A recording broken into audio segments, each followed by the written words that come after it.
अस्पताल में लड़कियों का रेप, एक नहीं दो नहीं पूरी 20 लड़कियों का रेप। एक हैवान अस्पताल की कैंटीन की आड़ में लड़कियों की इज्जत लूटता रहा, लेकिन इतने में भी जब मन नहीं भरा तो उन्हें सेक्स रैकेट की आड़ में मोटी रकम में बेचता रहा।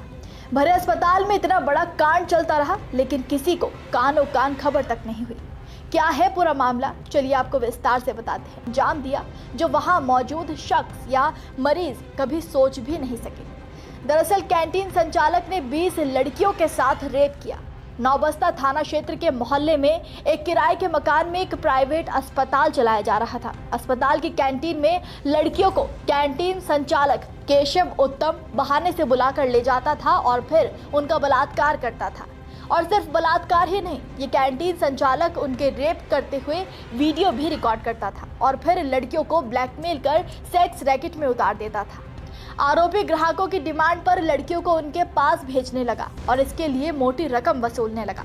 पिछले कई सालों से यूं ही ये आरोपी लड़कियों की जिंदगी तबाह करता रहा, लेकिन किसी पुलिस प्रशासन या खुद परिजनों और अस्पताल स्टाफ को इस बारे में पता तक नहीं चला। लेकिन वो कहते हैं ना कि बुराई कभी जीत नहीं सकती। हुआ भी वही। मामले का खुलासा होने पर नौबस्ता निवासी एक युवक ने पुलिस को पूरी बात बताते हुए बताया कि आखिर कैसे उसने इस शख्स की काली करतूतों का भंडाफोड़ किया। दरअसल शख्स ने बताया कि उसकी 14 साल की बेटी कक्षा 8 में पढ़ती है। एक दिन आरोपी केशव ने उसे बहाने से घर के पास मौजूद इसी अस्पताल में बुला लिया। यहाँ उसने बेटी को बंधक बनाया और उसके साथ रेप किया और फिर लड़की को ब्लैकमेल करने के लिए रेप करते हुए वीडियो भी बनाया और फिर इसके बाद से वो लगातार बेटी को परेशान करने लगा। वीडियो वायरल करने की धमकी देकर उसने कई बार बेटी के साथ रेप किया। एक दिन बेटी घर में गुमसुम बैठी थी। मैंने उससे पूछा तो उसने बताया कि केशव मेरे साथ छेड़छाड़ करता है। इसके बाद मैंने केशव को चेतावनी दी, लेकिन वो नहीं सुधरा। एक दिन वो मेरी बेटी को खींचकर अपने साथ ले जा रहा था। उसका वीडियो वायरल करने की धमकी देकर संबंध बनाने का दबाव बना रहा था। जानकारी मिलते ही मैं परिवार के साथ पहुंच गया। बेटी को छुड़ाने के साथ ही केशव को मैंने बुरी तरह पीटा। तभी उसका मोबाइल वहां गिर गया। इस दौरान केशव भाग निकला। उसके फ़ोन का पासवर्ड मेरी बेटी को पता था। उसने तुरंत लॉक खोला। शख्स को अपनी बेटी का न्यूड वीडियो जब फ़ोन में मिला तो पूरे परिवार के पैरों तले ज़मीन खिसक गई।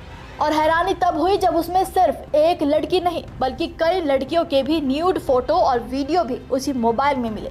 मोबाइल से वीडियो के साथ ही कई कॉल रिकॉर्डिंग्स वाले ऑडियो भी मिले हैं। इसकी जांच में सामने आया कि आरोपी से कुछ लोग लड़कियों और महिलाओं की डिमांड कर रहे हैं। वहीं आरोपी डिमांड के मुताबिक लड़कियों और महिलाओं को भेजने की बात कह रहा है, जिसके बाद शख्स ने बिना देरी करे थाने में एफआईआर दर्ज कराई। और डीसीपी साउथ दीपेंद्र नाथ चौधरी ने बताया कि छात्रा के पिता की तहरीर के आधार पर आरोपी केशव उत्तम के खिलाफ छेड़खानी, मारपीट, बंधक बनाने और पॉक्सो एक्ट की धारा में रिपोर्ट दर्ज की गई है। जल्द ही उसे अरेस्ट करके जेल भेज दिया जाएगा। उसकी तलाश में 2 टीमें लगी हैं, लेकिन फिलहाल आरोपी फरार है।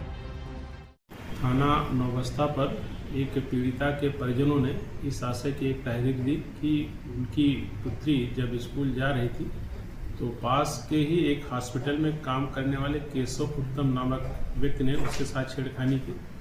इस सूचना पर थाना नौबस्ता पर छेड़खानी एवं पॉक्सो एक्ट की धाराओं में अभियोग दर्ज कर लिया गया है। अभियुक्त के घर पर दबिश दी गई। अभियुक्त वहाँ से फरार हो गया। एक मोबाइल मिला है जिसमें कुछ अश्लील चैट, वीडियो एवं पिक्चर्स उसमें मौजूद हैं, जिसका परीक्षण कराया जा रहा है। इसमें जो दर्ज अभियोग किया गया है उसके आधार पर इसमें शीघ्र ही अभियुक्त की गिरफ्तारी की जाएगी। अभियुक्त की गिरफ्तारी के लिए 4 टीमें लगाई गई हैं और इसमें गिरफ्तारी करा करके अभियुक्त के विरुद्ध कठोर विधिक कार्रवाई की जाएगी।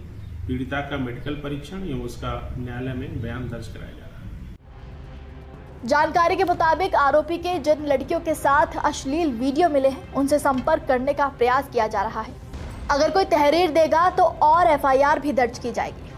यानी कि एक अस्पताल के अंदर ही किसी कमरे में इतना घिनौना काम चलता रहा, लेकिन किसी अस्पताल स्टाफ, मरीज परिजन, पुलिस प्रशासन या किसी को कुछ भी पता नहीं चल सका। इतनी लड़कियों की जिंदगी बर्बाद हो गई, लेकिन लड़कियों पर बदनाम कर देने का दबाव इतना था कि एक भी लड़की अपने लिए जरा सी भी आवाज न उठा सकी। और जिन लड़कियों की तस्करी की गई, ना जाने अभी वो किस हाल में होंगी। रेप, ब्लैकमेल, तस्करी जैसे जघन्य अपराधों के लिए हमारे देश का कानून क्या कहता है, चलिए बीएनएस की धारा 77 के तहत किसी की मर्जी के बिना उसकी निजी फोटो वीडियो रिकॉर्ड करना या इसे शेयर करना अपराध है। इस अपराध के लिए पहली बार दोषी पाए जाने पर 1 से 3 साल की कैद और 2 लाख रुपए जुर्माना और दूसरी बार अपराध करने पर 3 से 7 साल की कैद और जुर्माना लगाया जा सकता है। साथ ही इस धारा में किसी महिला को कपड़े बदलते देखना, नहाने या शौच करते जैसे कृत्य करते हुए छुपके से देखना या उसकी वीडियो बनाना भी दंडनीय अपराध है। बीएनएस की धारा 63 बलात्कार को परिभाषित करती है। किसी महिला की सहमति के बिना उसके साथ यौन संबंध बनाना बलात्कार माना जाता है। बीएनएस की धारा 64 बलात्कार के अपराध के लिए दंड का प्रावधान करती है।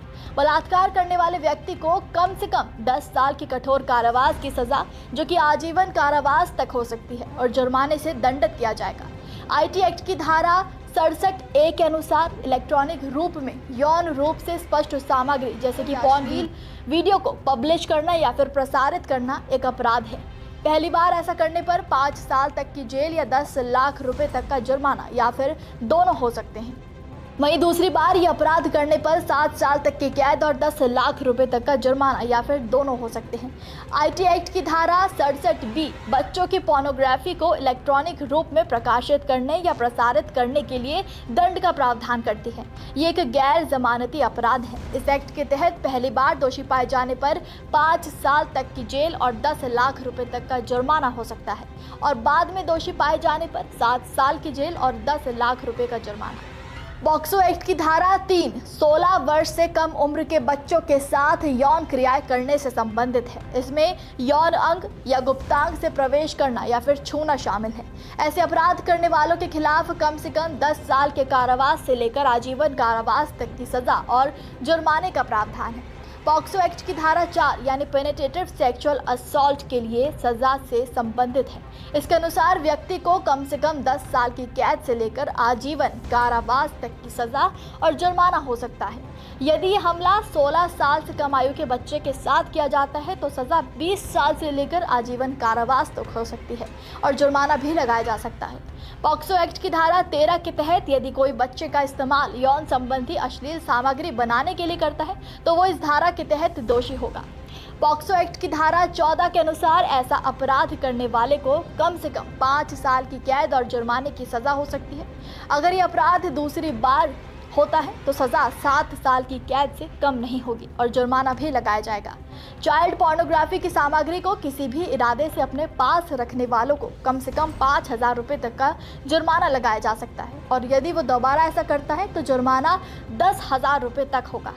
बीएनएस की धारा 143 मानव तस्करी के अपराध से संबंधित है, जिसमें धमकी, धोखाधड़ी या बल प्रयोग के माध्यम से व्यक्तियों का अवैध व्यापार शामिल है। इस अपराध में शामिल किसी भी व्यक्ति को आजीवन कारावास तक की सख्त सजा हो सकती है। यदि अपराध में बच्चे की तस्करी शामिल है तो उसे कम से कम 10 साल की कैद